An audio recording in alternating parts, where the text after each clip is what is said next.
Welcome to Let the Ball Do the Work, the proper football podcast, with me, Ben Littlemore, Sam Davey, Hello. and the little West Country imbecile, that's Ollie Maynard. How you doing? Welcome to the third episode of Let the Ball Do the Work. Ollie's in his Plymouth shirt. In our first topic today, we are going to discuss David Moyes getting the West Ham job. Is this the worst appointment ever? Ever is strong. Harsh. I certainly don't think it's a bold appointment. I think it was it's difficult saying should Bilic have gone. I think based on form he should have. However, the fact they haven't lined anyone up and they've gone for David Moyes, it's not really a step up. Was it Bilic's fault? What was going on at West Ham completely? No, I'm a big fan of Slaven Bilic. I feel very sorry for him. The way he's been not treated, because I don't think he's been treated poorly by West Ham. I think circumstances have been difficult. Exactly. Yeah. I think you can see, unfortunately, why they've sacked him. I think it's an understandable decision, and he understood it himself. But I just feel that there's been big changes at West Ham. The change from Upton Park to the London Stadium. I don't think they can use that as an excuse, though. No, but it is a change. It's a different environment. Is that something that can? I suppose when teams do come there and they feel more confident, they can get a result. But I don't think the problems can be blamed on that. I don't think it'd be transfers either. I think the summer just gone. They were bold with their transfers. I think they signed some big players: Arnautovic, Hernandez, Hart, even Zabaleta can be considered in there. And it just hasn't really clicked for them. I think they needed a centre midfielder. They were linked with Carvalho throughout the summer, who I don't think's actually that good a player, but I think the centre midfield is a massive problem for them. Mark Noble has come out of the team, and they need a bit of creativity. They need a centre midfielder, box to box. Exactly. And really control games. I don't think they have that. They just seem really lightweight. They do. They just seem really just not West Ham. West Ham have always been this big side who can do teams over, and it's just kind of gone really. Yeah, they don't have a spine. That's what. I think last season was completely disrupted by the whole Payet incident. Yeah. Losing him in January, losing your best player, who they relied on for the first 6 months. So I think you've got to cut Slaven Bilic some slack there. Definitely. Do you think it was a bit of a panic decision from Sullivan and Gold to get rid of Bilic and bring in Moyes? No, I think so. I think they've kind of got pushed into a corner maybe into sacking Bilic, and they kind of thought, we need to find someone. I think the international break helped them, but I don't know. I think there's a lot of better managers out there. I don't think anyone could have foreseen David Moyes coming in. I couldn't have seen that. His reputation has been completely tarnished over the last 5 years, despite David Sullivan saying he is highly regarded and respected within the game and will bring fresh ideas. He surely can't be talking about David Moyes. Surely not. It's unbelievable. Who should they have brought in? Oh, I mean, there is a few. I mean, was it Gold who said that he was the only candidate available, or he was? There's always more candidates available, isn't there? If you look around, and there is a lot more qualified. Well, maybe not qualified, but there's far more better looking options for me. I mean, why haven't they given Ancelotti a call? Ancelotti, would he step down to West Ham? I don't think. Look at the clubs he's been managing. I think you have to look. I think you have to give it a try. Maybe they did, but got a straight no. But I think there we go, would Chris Hughton have taken the West Ham job? I don't think he would have. I think he's still got a big project at Brighton, and I think that's still a couple more seasons. Big club though, West Ham. It's a big club, and got a big stadium now. They've got a bit of money. I don't know. I just think we're kind of in like a little bit of a situation where all these clubs are in these form and wanting to get rid of their managers, whereas there's no one in. Like there's a problem at Everton going on with potentially Allardyce, one of the favourites to take over, which is a joke. But I think it just seems such a step down. I think if they were looking for a real short-term option, I think Harry Redknapp would have been better than David Moyes. At least not as a long-term option. Obviously not, but if they're just looking for someone till the end of the season that's going to get them out of the relegation scrap, get the motivation of the players, get the respect of the players, I think Harry Redknapp would have done that. He's got a lot of ties to West Ham. Yeah, that's very true. But I think, Redknapp's time at Birmingham hasn't served him well in terms of not helped him. No, in terms of It's a difficult club at the moment, Birmingham. Yeah, though. reputation. It's not done his reputation any good with it. But then Cottrell's gone into Birmingham and he hasn't served much better. Neither did Zola. No, well, exactly. But they've dug their own grave. They're sacking Rowett. But there we go. And yeah, Redknapp. I don't think Redknapp would have been a bad choice, to be honest. I don't think it one more thing. 79% of you said that you think David Moyes will take West Ham down. What about you two? Do you think they'll be relegated this season now? I don't know. I don't think so. I think it's kind of one of those clubs that will have a struggling season, but they've got enough quality to stay up, in my opinion. Yeah, I agree with that. I think your next two you're looking at really are Bournemouth and West Brom, and I think West Ham are better than those two teams. Do you think that West Ham are now becoming one of those Premier League clubs that are sort of caught in limbo of not getting into Europe, not being able to do that, and trying not to go down? Yeah, and they sort of strive to go to the next level by removing defensive, negative football. Is that the right step? It's a difficult one because I've been quite keen on this with teams like Stoke and West Brom who made a real big impression in the Premier League as a defensive, tough style of football, and they get to this level where they're a safe Premier League side and want to strive to the Europe, which is only natural for these clubs. However, I think there's got to be a certain element of realism to it, whereas the money coming in from these big clubs, you're not going to compete. And West Brom tried changing to an attacking style when Pepe Mel came involved, when he got appointed. Don't know about that, but and they finished 17th. I think Stoke, since Pulis left, tried to go with Mark Hughes. They haven't made any improvement under him. But what is the point in just finishing 10th every season in the Premier League and playing negative football? What is the point in that? I think there's an element of trying to push on, but I think teams have got to understand that you can't. West Brom, not in any time soon, or Stoke are going to be even sniffing Europe unless they get an unbelievable cup run. So they've got to stick to the football that's getting them the most points. West Brom last season were fantastic, and they're doing. Were they? They got a good little season. They got quite high, and I think they've done quite well this season. They got to 40 points and then just didn't bother. They went on holiday 3 months early. I think the defensive style works for teams, and I think teams have got to be realistic, but with the Premier League. It's pointless though. Every year, just as a fan, I'd rather see a bit of risk and maybe have at least a relegation battle, a bit of excitement at my club. One of the problems I have at Arsenal is it's just been consistently average for the last 10 years. We know what's going to happen every season. We get into the Champions League, we come 4th or 3rd. We get to the round of 16, we go out and we meet Bayern Munich, Barcelona. I want something different. Yeah. I want to change. So you'd rather have a relegation battle for Arsenal than Champions League? Well, obviously not, but I'd rather get rid of Wenger and have a risk and maybe finish 6th or 7th in a season, but then there might be progression. But these clubs, West Brom aren't sitting there going, I'll tell you what, instead of being safe in the Premier League, let's really leave it to the last day of the season and maybe go down. They want to be safe, and it's just kind of a limbo that the hierarchy of the Premier League is, and it's just it can't be stopped. I think they've just got to keep going the way they're going. They're not going to improve anytime soon, and they're not going to do it by playing attacking football. It's just not going to work. Of course it could. If you've got a new manager in and change your style, it could work. If you've got the right man in. Yeah, under Pulis, and it's never going to work, is it? So it's the only way that's going to happen is if there is some sort of a change within the back room. I'd rather support Plymouth than have Pulis as my manager. Oh, we need all the more supporters we can get, to be honest. Next up is Ollie's Lower League Roundup. It's Ollie's Lower League Roundup. Over to you, Ollie. It's a bit of a special one this week. Go on. There was no League 1 or League 2 football. Instead, it was the biggest day of the year. It's the FA Cup first round. And my team, which I'm representing in the studio today, beat Grimsby 1-0. Personally, I'd rather it be a league game. I'd rather have had the 3 points in the second round tie. Doesn't really work like that, though, do you? No. Because Grimsby are in League 2, aren't they? Yeah, they're 12th at the minute. So not doing too badly. It's difficult to play teams that are in the league below you in league fixtures, really, isn't it? Yeah, I mean, it was an interesting one because I was a bit sceptical on it because these are the games where we kind of get unstuck a bit. But we won 1-0. We dominated the game quite well, actually. We had 57% of the possession. Right. 8 shots, 5 on target. I mean, we haven't had 5 shots on target in a while. It's taken 5 games to get that.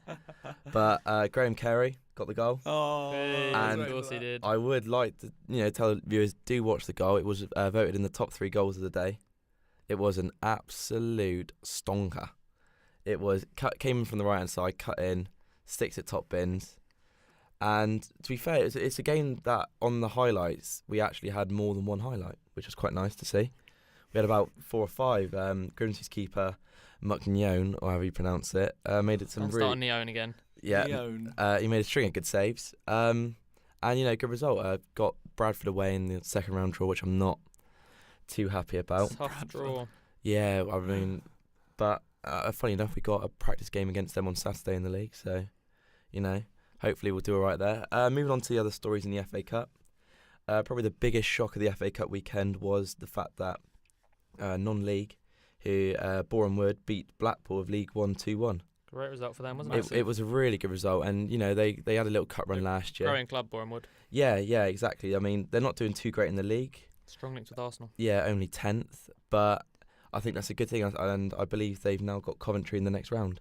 Ooh, which would be a good little tie. Yeah, and I think the final story of the FA Cup is somewhere close to home for me. It's about Truro City. Hey. They were the first Cornish side to reach the FA Cup first round in almost 50 years.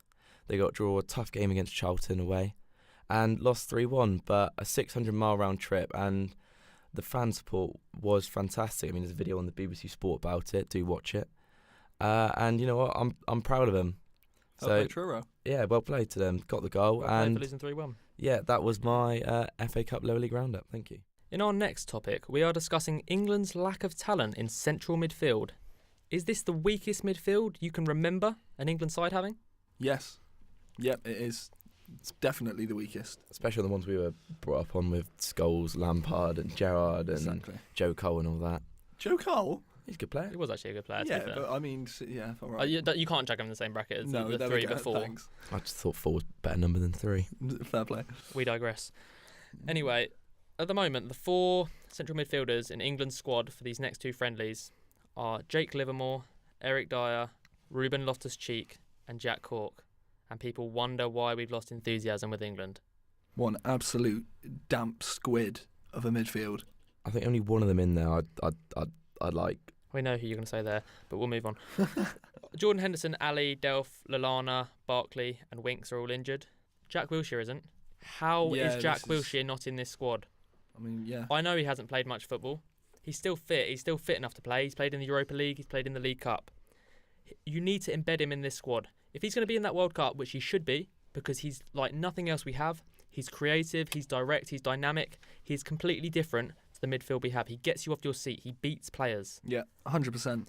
You need to embed him in that squad. You need to get him used to playing for England again. You need to find out what his role is. We've got 2 friendlies now. Why is he not in that squad? Jake Livermore shouldn't be going to the World Cup.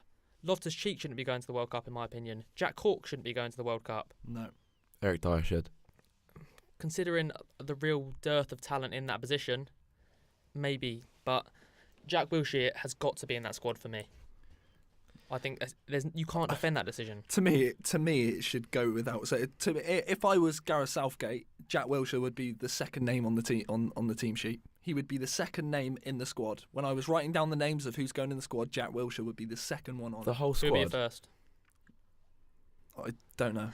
Wait, the whole. If you're Gareth Southgate, Jack Wilshere would be your first person. The whole squad. No, second. I don't know who would go ahead, but he'd be second. He'd be in my top 3 if he's Jack Wilshere.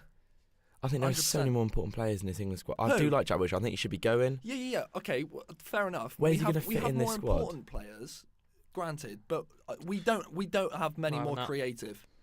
Who can change a game? Who can influence the way we play, attacking wise, than someone like Jack Wilshere? Dele Alli. Who can? Dele Alli never performs for England. He doesn't. The only game he's played well for England is his first game when he scored that banger. He hasn't played well for England since. I think Dele Alli is a good player, but he doesn't have the effect on international games that Jack Wilshere has. Jack Wilshere in these Europa League games that Arsenal are playing, right? He comes in. He's starting in the Europa League. He's their shining light every game. But I think Dele Alli's been equally as good against Dortmund, Real Madrid, and all these teams. Ali should be in the squad as well. Other than Cologne. I think the Jack Wilshere thing, I agree, should be in this squad. I agree, should be at the World Cup. But are you going to put him in behind the cam? Because he's not going to be playing at cam. That's Dele Alli's position. Nailed. I think Jack Wilshere's good enough to base the team around him. I do. The problem you've got is if he gets injured again, and it breaks my heart every time he gets injured because he's such a talent and I enjoy watching him so much. That is the issue. Because I think he really is one of the best, but he should 100% be going. So which central midfielders do you think should be going to the World Cup next year? Let's say we got 4 or 5 each. Who are you going for? Sam, go on. Dele Alli. Yeah. Jack Wilshere. Yeah. Harry Winks. Yeah. Ross Barkley. Yeah. Adam Lallana. It's too attacking. Ollie, who are you going for? Eric Dyer. Yeah. Jordan Henderson. Dele Alli. I'd go Lallana and probably Wilshere, yeah, and then probably Wilshere is his fifth. Yeah, I think you need People balance. Like you that are ruining this country. No, I just think that's a good balance because you can't have too many attacking players because that's when you're lightweight. You need that defence player. I agree, but we are so negative. I agree. As a country, we are horribly negative. And for me, I'm happy to sit here and say I'd take 5 attacking midfielders for the World Cup, and we should go out and we should go out against teams like Spain and Germany and take it to them. Don't sit back having 4 or 5 defensive midfielders in midfield like we usually do. I agree. Have a go. Knock the ball around for an hour. We have got some exciting players. Use them. Let's at least go out having a go. Definitely. Not like we usually do. My 5 would be. I would, unfortunately, at the moment, take Henderson. I don't rate him, but I think you do need one holding midfielder, and he's probably the best of a poor bunch. Yeah. I would then take Jack Wilshere. I would take Dele Alli. I would take Harry Winks.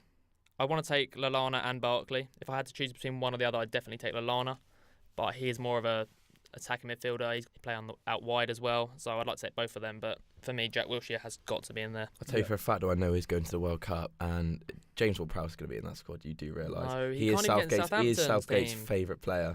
Jake Livermore thing as well. That's unbelievable. I don't believe that he gets in that team. I don't believe that we've got a squad at the minute with Cork, Dyer, and Livermore who will do the same thing. Whereas he throws out caps like confetti. Yeah, it should be an honour to play for your country. Exactly. Well, it's not anymore. There's no enthusiasm. I have no enthusiasm over our national team, which is sad to say, but that's the way it's going. Well, unbelievably, I'm not looking forward to England versus Germany. I'm not. I don't know. And since when has anyone ever said that? I've got more interest in the playoffs between other countries. The Northern Ireland game I'm more interested in than England versus Germany. I completely agree with that. Whereas that should be like an unbelievable game where, even in a friendly, before it was unbelievably heated, and now. A lot of these players are dropping out. Yeah. For players like Tammy Abraham, who I do like, and Loftus-Cheek, but they're playing against Germany, who are going to put a really good team out. They're going to put a strong team out. Why do you think we aren't producing great central midfielders anymore? I don't know really. It's the fact that we don't know what we're doing with centre midfield. We don't know if we're playing an attacking formation or defensive. It's kind of. I think it comes down to academy level, and I think we starve creativity in this country. I really do. Harry Winks is another player who's really caught my eye and I really like because he tries to beat a man. He's got that. It's just something you can just see something in a player when they've got something about them, where they can just beat a player. They can change a game. They're quick thinking. They're on that wavelength above most players, and I think at academy level we really do starve players. I think we tell players just to pass the ball 1-2 touch, which is definitely part of the game. You need to do it at times. But I think for some players, when you've got a luxury player like Jack Wilshere, Ozil's another example, you've got to tell them to be confident and do what they can do with the ball. Yeah. You really have. A maverick. And the size thing as well. We base so much on academies on just having big players and stuff in the middle because at them younger levels, they will look better because they're bigger, so they're going to be stronger. It's like men against boys, isn't it? Because of the size. Yeah. When you get to 18 and them other players catch up physically, which you can do when you're a footballer and you're in the gym every day, it's the technical ability it comes down to. Yeah. And that's what you should be looking for in academies because you can't teach some of that. No, I agree. Harry Winks was told he was too small and frail and not particularly a good athlete when he was younger. Arsenal and Watford weren't interested because of that reason. It was only because one academy manager really drove that Harry Winks should be kept and brought through that he has that chance, and now he's proving what he can do. I think it's a real huge problem that goes right down to grassroots and academy level in England. Yeah. Next up is Sam's Championship Roundup. Sam's Championship Roundup. Over to you, Sam. Thank you very much. Yes, this is my Championship Roundup, and we start today at Ashton Gate. As always. Of course, with my beloved Bristol City. A massive 2-1 win over Cardiff. What a result. Our arch rivals. I couldn't be happier. I'm still bouncing off the walls, and it's Wednesday. So I'm very, very, very happy about that. It's a massive win for us. It takes us 1 point off Cardiff now, who sit in third place. And we're 3 points off the automatic promotion spots. Yeah. It was a great win for us. Neil Warnock came to do what Neil Warnock does. Time wasting, cheating, boring crap from Neil Warnock as Cardiff usual. Fan. What do you think of that? I don't really care. Goal that Callum O'Dowda put us ahead. That's his first goal of the season for him in the league. In the league, yep. Omar Bogle equalised just before being sent off. Horrible tackle, wasn't it? It was an absolute, disgusting. Typical of Neil Warnock, though. Blaming him for that, Svelly. Yeah, absolutely. Neil Warnock's taking a battering. Told at half time to do it. Although we were lucky, Marlon Pack could have seen red for a second yellow, probably should have, so we can count our lucky stars there. And after that, big Aidan Flint with his 4th of the season coming in and thumping that header home. Goal scoring centre-back. I absolutely love him. And that gave us a 2-1 win over Cardiff, so looking good for us sitting in 4th place. What's the aim? Is it playoffs? Is it automatic promotion? I think playoffs. I think automatic promotion is a little bit too... Step too far. A little bit of a step too far. Yeah, maybe, I don't know, but Sheffield United and Wolves are looking great at the moment, and, Cardiff are a force, whether you like them or not, but, we're looking good. We've lost the least games in the league this season, and so, it's looking good for us, but, I think playoffs. So, moving on, Brentford.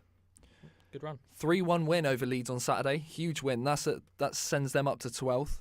They had a bit of a struggle at the beginning of the season. Yeah, they were playing well, but they weren't getting results. No, exactly. But they are now unbeaten in 9 league games, and they have a big game coming up after the international break in front of the cameras against Cardiff. You'll be hoping they win that. I definitely will. Good luck, Brentford. How many games is it they're unbeaten? Is it 8? 9 league games. 9. Yeah, they're flying along at the moment. So fair play to Brentford. Massive 3-1 win over the Leeds. That's a big 3 points for them. And they're sort of asserting themselves again as a safe championship side. Yeah. So well done them. Bolton. Yeah, they're starting to turn the corner a little bit, aren't they? They have climbed off the bottom for the first time this season. Yeah, I didn't think that would be happening, to be fair. Fair play to Parkinson. Yeah, definitely. He's sticking at it. Fair play to Bolton. They're not lying down. 2-1 win over Norwich. It's a big win. It's 5 games unbeaten now. Fair play to them. They're I thought they were down. I really did. Yeah, I thought did. they'd be down by January. Yep, they're only 2 points now from safety. With things are really heating up down there. There could be there's a handful of teams that maybe could be looking come the end of the season. Nothing's decided there. Exactly. Could be a bit of an exciting final few games in the Championship this season. So quickly, if I have time, Aston Villa, big loss with John Terry, broken metatarsal, could be out for a while. Well, he's going to be out for a while. Could that be the end of his career? I think maybe it could be, and I think it's a big blow to Aston Villa because he's been such a leader for them. They've just crept into the playoff spots.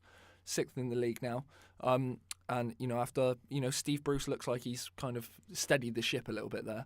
Yeah, but bad result for them though, wasn't it? 3-1 against. Oh yeah, it was. Yeah. But it's looking better for Villa. But Terry gone is a big blow. That was Sam's Championship Roundup. Name the lineup. Hello, this is Alex, the producer, and this is Name the Lineup, where each of our contestants name a lineup from a cup final. Funnily enough. This week is Championship Playoff Finals. Ooh. And first of all, with me is Sam, and he's got the 2013 Championship Playoff Final winners, Crystal Palace. And his time starts now. Dear oh dear, I'm in trouble. Right, in goal, I don't really know. Speroni. I don't really know who played at the back for Crystal Palace in 2013. So, again, I'm in massive trouble. I'll just pretend Clint Hill was playing for them then. I don't know. I can't think of any Crystal Palace players from 2013. I don't know. Was Gabidon playing? I don't bloody know. I don't even know if he played for Crystal Palace.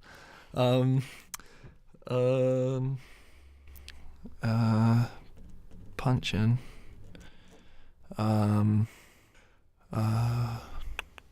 Dear oh dear. Who would have played up front for them? Him, maybe. You've only got another 10 seconds. Well, you might as well end it now. Yeah, stuffed. So you got... Yeah. All right, cool. So... It's not cool, Alex. I don't actually have a pen myself, but I can count, and I'm sure I won't be counting very high. Thank you. You won't be counting very high at all. I don't know. I'll be... If I've got So, one, I'll be happy. Who have you got? Julian Speroni. Yeah, he did play. Hold on, let me... Yeah, Speroni did play. Clint Hill. No, he didn't. Danny Gabidon. Gabidon did, yes. Oh. Jason Punchin. Nope. Fraser Campbell. Nope. There we go. Oh, okay. Wow. Cheers. We'll have to see. Right, in goal was Speroni. Joel Ward, right back. Yeah. Gabardon and Delaney, centre back. Oh, I forgot about him. Dean Moxey at left back. Oh. Centre midfielders were Mile Jednak and Kagisho Dikachoy. Oh, Dikachoy, I forgot about him. Owen Garvin. Yeah, I wouldn't have got him. Johnny Williams, Wilfred Zaha, and you're going to kick yourself for this one, Aaron Wilbraham. Aaron Wilbraham started that. Okay. That was... The less said, the better. That was Sam's Name the Lineup. Sorry, Albie. Okay, now we have Ben in the studio, and he has 60 seconds to name his Championship playoff final team, and he has the 2014 winners, QPR. Oh. Starting now. That is a tough one. Right. Was it Paddy Kenny in goal? I think it might have been. Clint Hill, he would have played. He was always knocking about. Anuaha, that's a good shout. Was Traore at fullback? Who played fullback for QPR? Jesus. Sean Derry, surely he was playing. He was playing football for a long time. Carl Henry, was he breaking legs in there? Did Joey Barton play? No, I don't think Barton did play. Zamora scored. I don't know if he started. I want to put Zamora down. Andy Johnson. Okay, you have 10 seconds. Charlie Austin I'll put down as well. All right. This is appalling. This isn't good. For God's sake. Forget it. And that's that. Brilliant. Right. Did Paddy Kenny play in goal? Was that right? No, it was Robert Green who played in goal. Excellent. How have I not got that? Cool. That's an easy one. It's just who else you no got? excuse for that. Traore? No. Fullback? Brilliant. Clint Hill must have played. Clint Hill did play, yeah. Captain the side. Anuaha? Anua did play, yeah. Take that. That's a good shout. My pronunciation may be wrong. I apologise if it is. I haven't got any other defenders. Sean Derry? Sean Derry, no. Sean Derry didn't play. No. For God's sake. Carl Henry? Carl Henry didn't play. Brilliant. But Joey Barton, who did decide against, did play. Oh, cheers. Brilliant. I mean, is that fair? No, right. Zamora? No. He didn't start. Came on after 33 minutes. I mean, come on. Andy Johnson? No. Brilliant. Charlie Austin? And yeah, Charlie Austin. Excellent. Yeah. Got anyone else? No. It's 3 then. I mean, it's embarrassing, isn't it, if anything? So the full team was Robert Green in goal. Yeah. Danny Simpson. Ned Manua. Richard Dunn. Clint Hill. Kevin Doyle. Joey Barton. Gary O'Neill. Junior Hoylett. Charlie Austin. And Nico Cranshaw. That's the starting 11. I didn't realise it was that early. He's who came off. Well, I mean, it's another loss by the looks of it, isn't it? I can't see himself winning with that. Brilliant. Okay, last of all, we have Ollie in the studio, and his Championship playoff final team are the 2012 winners, West Ham United. West Ham, okay, right. I'm going to name a couple of players that I know. I know Nolan was in that side. I remember a goal scorer being Ricardo Vazte. Who would have been in goal? Maybe Rob Green. Would he have been around then? I presume so. He's got a midfielder, attacker, another striker at West Ham that season. They didn't have Carroll, or did they? No, he would have been at Liverpool. Put Danny Gabardon maybe. God, I loved West Ham that season. It was Allardyce. Nolan dropped down. Noble, he would have been there. Jesus, strikers. West. Did they have? They had Sam Baldock. I remember they had Sam Baldock that season. We'll go for Andy Carroll. That'll be my 3 strikers. Along with these 3, I like to do 3 attackers, 3 infielders, and 4 defenders because I'm weird. Okay, you got 10 seconds. 10 seconds. Gabardon, Collins. Just add some in. Oh Jesus. God, who played for us? And that's that. Few. How many players did I get? Have 3. your pen down. Right. 5. 8. Only got 8 players written down, which is annoying. Well. All right, start with goalkeeper then. Okay, Rob Green. Rob Green, yeah, he did play. Alright, okay, I've got 2 defenders written down. Okay, go for it. I've got Gabardon, he wouldn't have been there, he would have gone. Gabardon, no. No. James Collins? No. Okay, midfielders. Kevin Nolan? Yeah. Got to be it. Mark Noble? Yeah. And then I've got 3 attackers. Vazte? Yeah. Sam Baldock? No. Andy Carroll? No. Shocking form. Not good. Is that all? Okay. Yeah. That's cool. See you in a sec then. See you in a sec. Okay, well, the team was Robert Green in goal. Mm-hmm. Guy Demel. Yeah. Winston Reid. James Tompkins. Yeah. And Matty Taylor, one of the defenders. Oh, yeah, of course. Jack Collison. Mark Noble. Kevin Nolan. Gary O'Neill. Carlton Cole, who you'll kick yourself for that one. Yeah. And Ricardo Vazte. That's the toughest one I've had yet. There you go. We'll see. Right, the results are in. Everyone's back in the studio. No one fancies it, no? No, obviously no not. Chance. Okay, well, in third place is Sam with 2. Surprised it's not me. Championship connoisseur. He had Crystal Palace. Then in second place, Ben. No. QPR. How was this He got 3. Second of the So that season. Crate's coming my way. That means this little joke. I don't know what he is. So he's got 4 and he's won it. So he's now got 2 right. Sam's got 1. I've got 0. Catch up, Ben. All because he slimed that first one on the tiebreaker. Ben, what's the weather like down there? Ollie, you're pathetic. That was named the lineup. In our next topic, we're coming close to home to the city we record from, discussing the lack of development at Southampton Football Club. Have they gone any further by changing manager? They've gone down, in my opinion, really, since Koeman left. I mean, I'm not a fan of Puel. Since Koeman left, I meant Koeman. Puel. Puel, yeah. But I mean, I liked Puel. I think I felt sorry for him for going. Was he wrongly sacked? I think so. He was. Yeah, I think the only reason he was, it's a style of football that the Southampton fans aren't used to. But I don't get this. It wasn't that bad a style of football at all. This was really blown out of proportion. I mean, you could have Tony Pulis or Sam Allardyce in charge, Southampton, so be careful what you wish for. Exactly. I think it's partly because the managers before, especially Pochettino, brought a real amazing style of football, but they must understand they're not going to get that every week at Southampton. Exactly. Pochettino was, in a way, he's one of a kind for Southampton, really. 100%. No disrespect to Southampton, because they're a great club, but, for someone like Pochettino to come in, they've struck gold there. Yeah. And, he's gone. Someone like Puel has come in to step into his shoes. It's not going to happen. He served them well. Was it an 8th place finish and a cup final? What more do they want? What, exactly. Puel's got a really impressive CV as well. He won Ligue 1 with Monaco. Yeah. He's got a good background. He's done good jobs. He has a better win percentage than Pellegrino does this season, with 32.5% compared to 27.3%. I know Pellegrino's only had 11 games, so you've got to take that with a bit of a pinch of salt. But they've had some easy fixtures, really, compared to the fixtures coming up. They've got some big games coming up, Southampton, and he could be in trouble, Pellegrino, if they're going to sack Puel for what he did last season. Definitely, and I think if you were to go around and ask Southampton fans, I think honestly, if you said who would you rather right now, Pellegrino or Puel, I think the majority would turn around and say they would say now that Puel was probably wrongly sacked. We conducted a poll on our Twitter page whether right now Southampton fans you want Maurizio Pellegrino, Claude Puel, or someone else in charge. Pellegrino and Puel both received 25%, with 50% going someone else. Who do you want, Southampton? You want to find another gem like Pochettino, do you? It's not that easy. I think you need to lower your expectations, I think, Southampton, unfortunately. It comes down to the point we were talking about earlier. All these clubs want fresh faces, new managers, but there isn't any out there.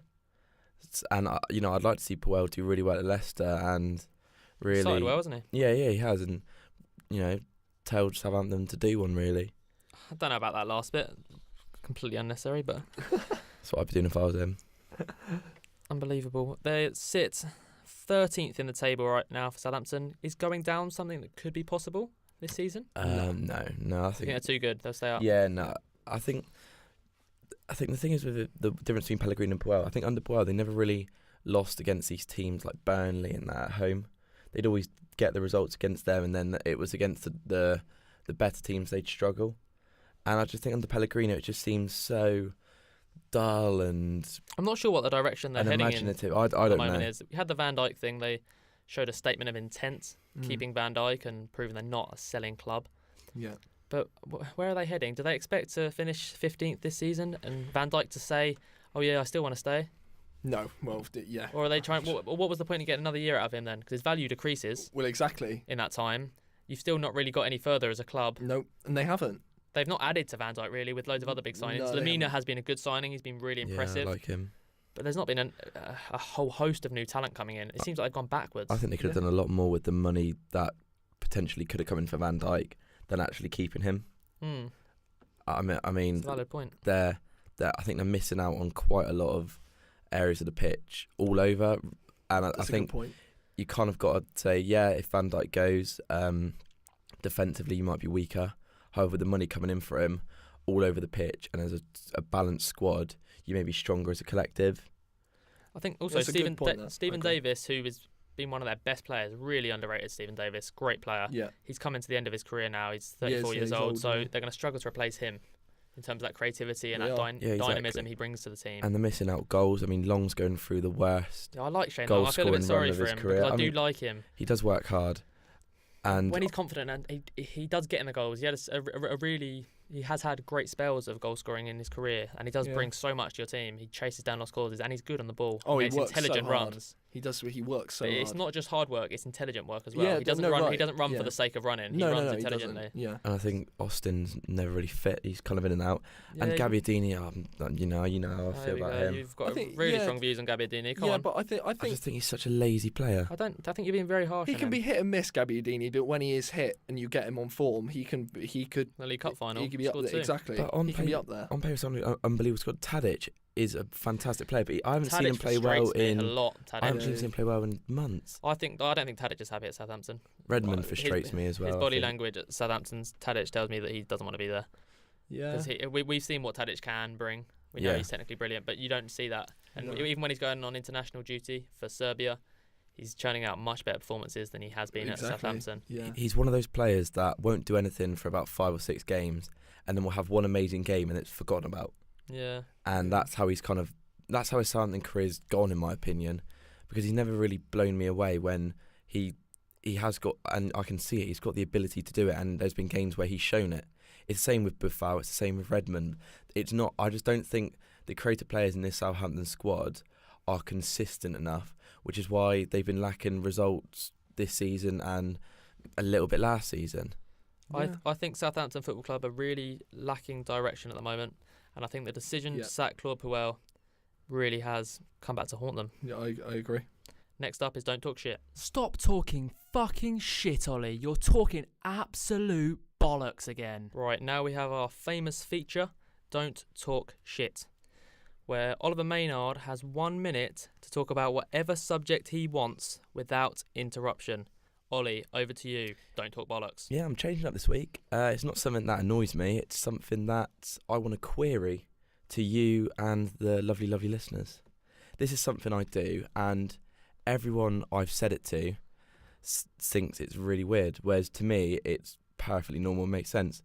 I clean my teeth in the shower, and I do it, and everyone who sees me do it calls me a weirdo and a freak. Whereas I personally think it's the right thing to do, because you're killing 2 birds with 1 stone. You can shampoo your head and clean your teeth at the same time, cuts down on water, and it just saves a lot of money for you.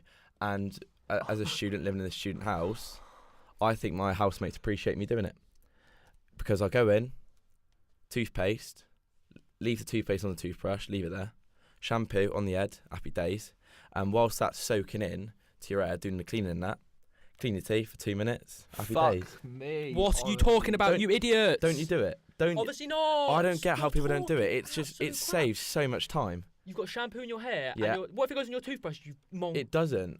Because you have to have shampooing your hair. Yeah, man. And you'll go into this extreme to save money. You've got a problem. It's not even to save money. I just do it because I've always done it. It's comfortable for me. Why? At what point did anyone tell you to do that? Because when you clean your teeth and you come out the shower, you're bare cold, innit?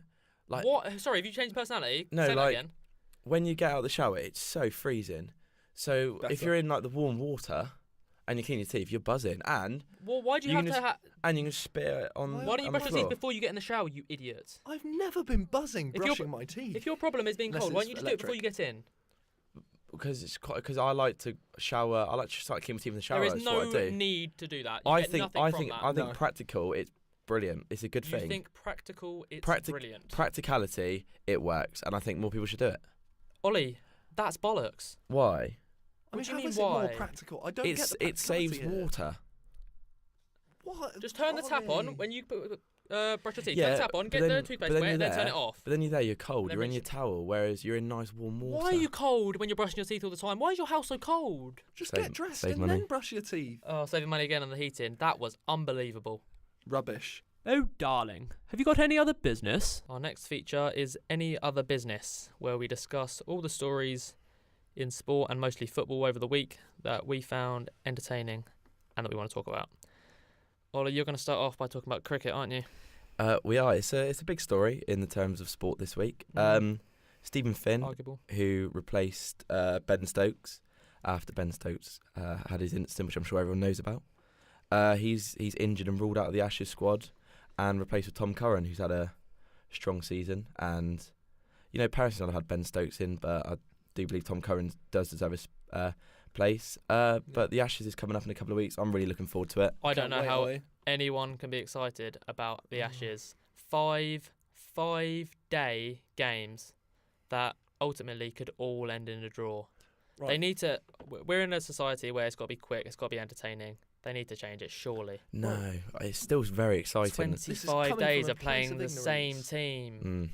2 teams playing each other for 25 days, Sam. Right, I get that, and I get the thing about the draw.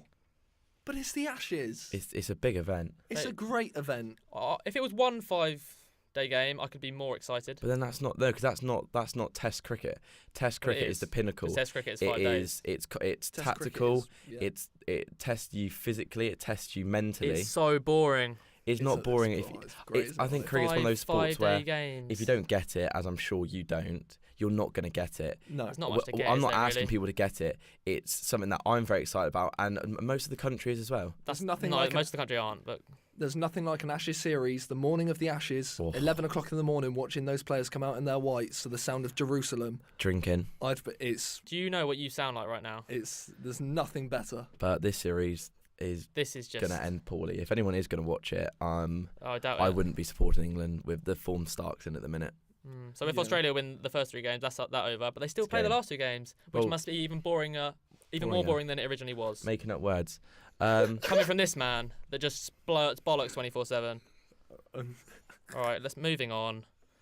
Back to a real exciting, amazing, good paced, lots of skills needed. Talking about the Ashes again.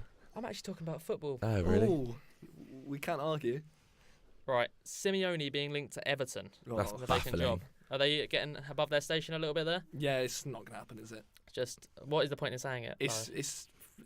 I don't understand. Surely, I'm assuming he hasn't spoke to Simeone and agreed terms. No. So why say it? Because he must know that Simeone's not going to leave Atletico Madrid, who are unbeaten in La Liga, the highest quality league in the world, to come to Everton, who are currently in a bit of a relegation battle. Of course, it's a non-story, really, isn't it? I think. I think come the end of the season, I don't think Diego Simeone will be anywhere near Goodison Park or anywhere near English. And who do you think will be in charge of the Toffees? I think. Well, the 2 favourites I saw was Unsworth and Allardyce. I mean, Dyche, I think that's not going to happen. I don't think Unsworth a favourite anymore. I don't know. He's not covered himself in glory, has he? No, I don't know. I think Allardyce. I think it's a similar appointment to West Ham, really, isn't it? It'd be a appointment for the season rather than the long term. Yeah. Lacks ambition. Yeah, it does lack ambition.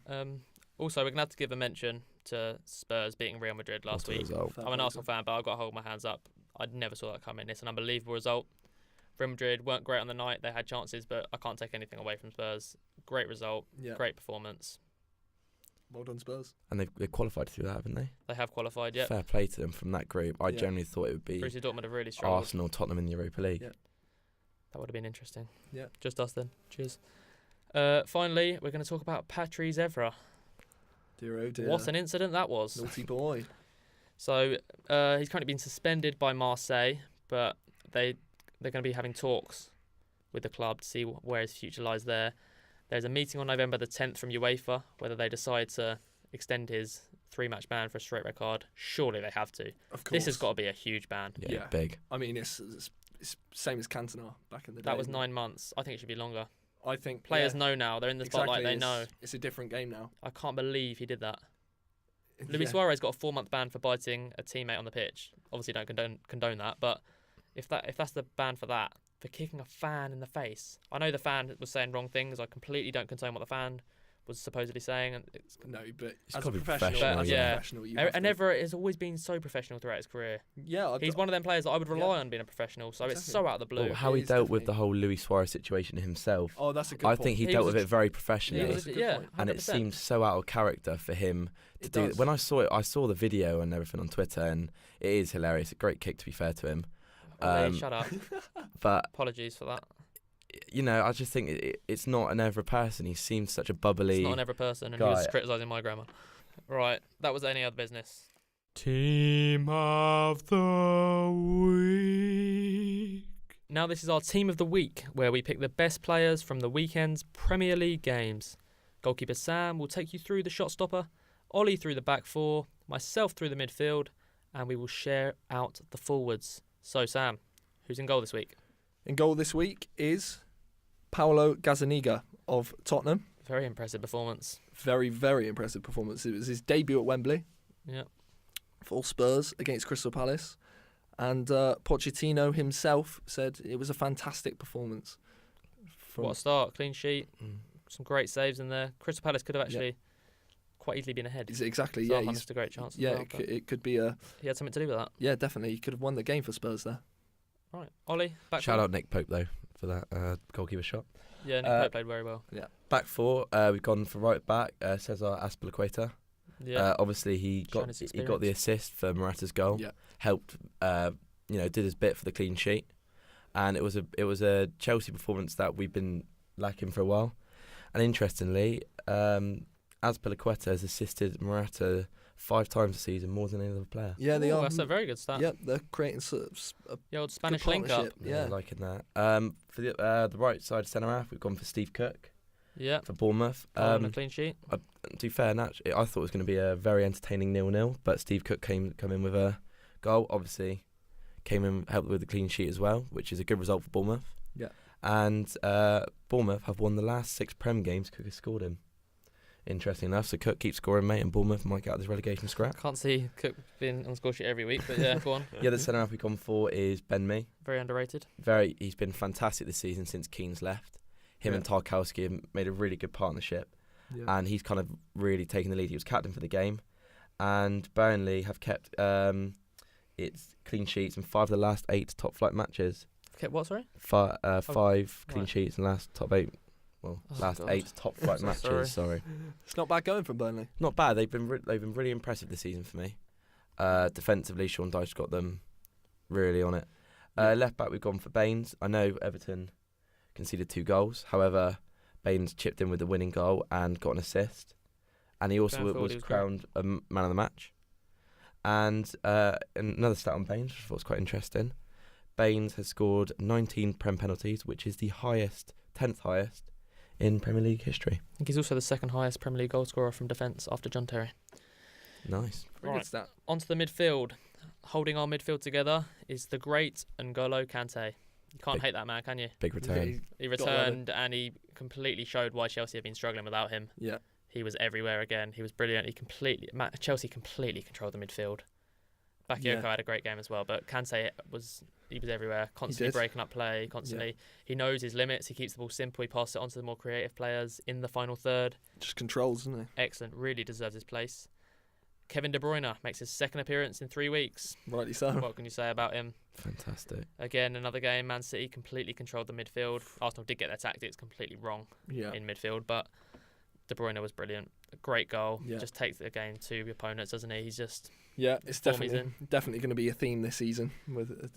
Joining him is Manchester City teammate David Silva, who with De Bruyne helped control that game. He got the assist for the 3rd goal despite being offside. But again, he was brilliant. He just controlled the game. He made Arsenal's midfield players look like little boys. Yeah. Right, we'll go through the front 3 together. I'll start on the left side is Roberto Firmino. A lot of people would have gone for other Liverpool players in that game had they seen the stats, but Firmino was brilliant. He was at the heart of everything good for Liverpool.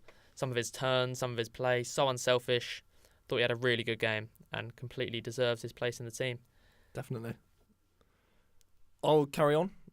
Of the other side, with Mohamed Salah. Again, completely deserves it. Definitely. What an absolutely great game.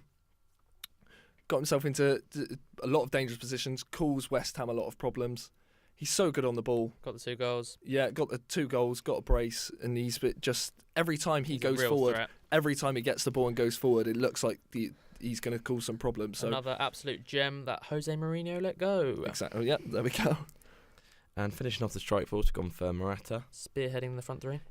He has been really good this season, and he had a strong game. Got the goal, obviously. He's brilliant. The winner, and he ran Phil Jones ragged. Yeah, little stat here. Morata has had a hand in 10 goals in his opening 10 Premier League games for Chelsea. 7 goals, 3 assists. Top quality player. Not too Very bad, good. is it? Very Great good. signing. That was our team of the week. Premier League predictor results. These are the Premier League predictor results from last weekend. Okay. In third place, with a mere 3 points, I'm afraid it was you, Sam.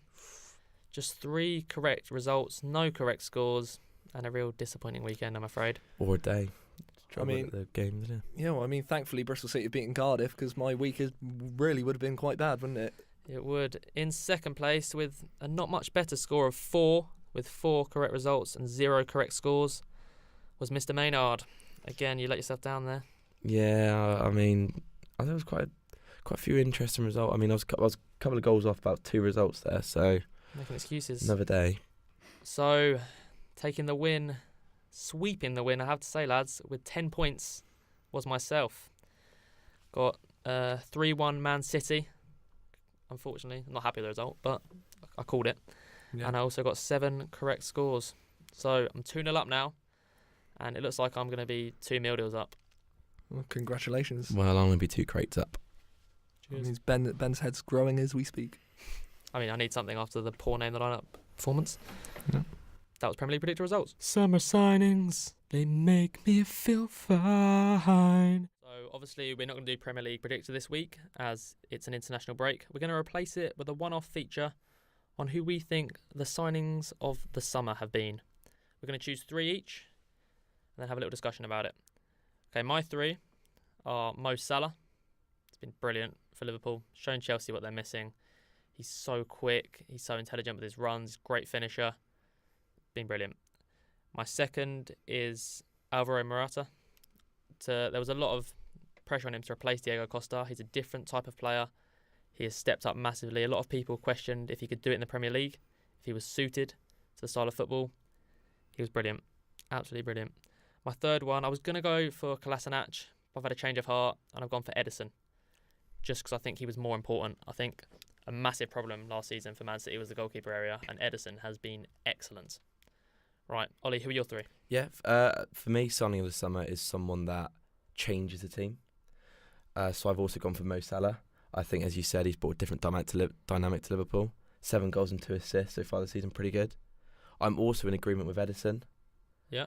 Same reasons as you said. He's 5 clean sheets this season, which is probably more than Bravo ever had in his career. And my third and final one, which will spark a little bit of controversy, Pascal Gross. Oh. Now, at least you didn't call him hear Pablo. me out, is you got to think of players that have changed a team. Now, Brighton, a team that I'm pretty sure most people... You watched a lot of Brighton last year? I tried to watch it in the Prem a bit. I think, not in the Prem, the Championship, I'm sorry. You don't even know what league they're in. But as players, as teams coming up, they want to stay up. They need all the goals and need that creative player they can get. He scored 2 goals and 5 assists. That's 7 goals that he's helped bring to the team. And he's helped change Brighton into a side where people thought, oh, they're 100% going down, they haven't got a chance to. Someone who could go, they might actually stay up this year. All right, I disagree, but go on, Sam. Your 3? Thanks. Yeah, let's just reiterate that we didn't know what each other were going to say before we said these. All right. Because my first one is also Edison. He was the first on the list. From a goalkeeper's perspective? Yeah, being a goalkeeper myself, he's you know, if I was a centre back playing in front of him, I'd be more than safe. I know that behind me there was a guy who, if he has to come out, if he's off his line, he's positive. He's got a positive attitude. He'll be off his line. It's good for good for him. Mohamed Salah. Yeah. Not much to say. Goes without saying. But, Again, it's he's you've said everything that can be said about him, I think. And also Alvaro Morata, so I agree with Ben on all 3. So what's Morata done that Costa hasn't done? Well, that's my thinking on it. Yeah, one, he's scored more goals and got more assists than Costa had at this point last season. Two, Costa done amazingly. Has he so it's hard. Chelsea? It's like he has. He's completely changed the style of football. He's a completely different player to Diego Costa. The point is here. We're talking about our signings of the summer. If Diego Costa was brought in as a new signing for Chelsea, he would be the signing. It's so hard to replace a player that's as good as Diego Costa. I mean, I think we all picked better options than Paul Merson, who picked Jonathan Walters start the season for signing this summer. That was Let the Ball Do the Work. Hope you enjoyed it. If you did enjoy it, please share it with your mates. Thank you for listening. See you around. Cheers. Adios.